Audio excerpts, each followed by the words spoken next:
কিছুই ভালো লাগে না। মজার একটা বিষয় দেখাই আপনাদেরকে, এটা হচ্ছেন আপনি এবং আমি। দেখুন, এটা যে পাশ দিয়ে আমি ধরি এটা কিন্তু পড়ে যায়, এটা সোজা হয়ে দাঁড়াতে পারে না। এ পাশ দিয়ে ধরলো এটা পড়ে যায়, ও পাশ দিয়ে ধরলো এটা পড়ে যায়।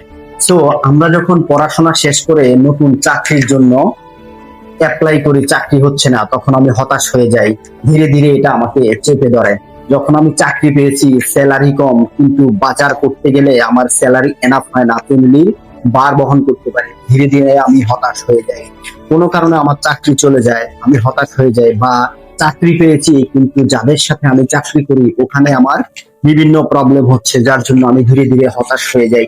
হতাশ হতে হতে একটা পর্যায়ে আমাদের লাইফে এমন অবস্থা হয় যে মন চায় আমি দুনিয়া থেকে চলে যাই।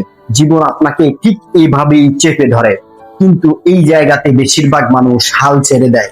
এই কাগজটা দেখেন, ভেঙে মুছড়ে যখন আমি শেষ করে আবার নতুন করে খুললাম, এখন দেখেন আমি যে পাশ থেকে এটাকে ধরবো এটা সোজা হয়ে দাঁড়ায়। এটা হচ্ছে আমাদের বাস্তব লাইফের চমৎকার একটা উদাহরণ।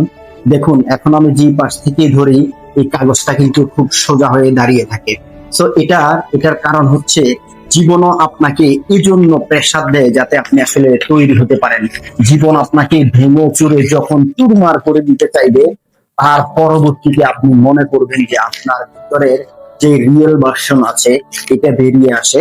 পরবর্তীতে আপনি যে কোনো কাজ করবেন ওই কাজেই সফল হবেন। তাই লাইফে যদি খুব বেশি প্রেসার অনুভব করেন, ভেঙে যাওয়া, মুছড়ে যাওয়া, মনে হচ্ছে দুনিয়া থেকে চলে যাই, হাল না ছেড়ে এটা কন্টিনিউ করেন এবং ঘুরে দাঁড়ান। দেখবেন লাইফে আপনি যা চান ঠিক তাই পাবেন।